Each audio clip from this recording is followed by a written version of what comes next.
दुःखको मात्र साथी होइन, बुलेट सर्भिस सेन्टर बालाजु चाहिँ तपाईँहरूको दुःखकै साथी हो है। हामीले चाहिँ यो हाम्रो साथी, हाम्रो कस्टमर ठ्याक्कै अफिसबाट, यो अफिस उहाँको अफिसबाट घर जाने बेलामा ट्याक्कै बाइक बिग्रेछ, ठ्याक्क उसको पनि दिमाग ठ्याक्क लागिहालेछ। हामीलाई ठ्याक्क फोन गरेपछि उसको समस्याको समाधान हुन्छ भनेर हामीलाई तुरुन्तै फोन गरायो। हामी पनि 5 देखि 6 मिनटमा यहाँ आयो। बाइक कति मिनटमा बन्यो कस्तो बन्यो हाम्रो मनिष भाइले उसलाई भन्नु। हेलो साथी, बाइक कस्तो भयो? ठुल्छले भन्यो है, साउन्ड छैन।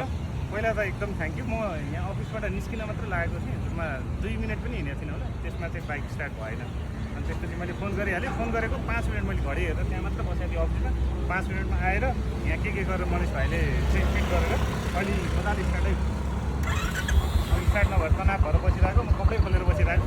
अहिले भयो, एकदम खुसी लाग्यो। Thank you so much. हामीसँग खुसी हुनुहुन्छ नि होइन? एकदम एकदम धेरै। तपाईँहरू पनि यस्तै राम्रो सर्भिस चाहिन्छ। हाम्रो मनिष भाइ जो देशकै नम्बर 1 हो, उसलाई के छ समस्या, अरू जस्तो 5-10 वटा सामान अगाडि पछाडि लिएर बस्नुपर्ने होइन। जे प्रब्लम छ ठ्याक्कै, किनकि ऊ नम्बर 1 हो, उसलाई थाहा भइहाल्छ। यो बाइक बनाउन उसले 1 देखि 2 मिनट पनि लागेन। धन्यवाद, हाम्रो साथीलाई सम्झिनु भयो।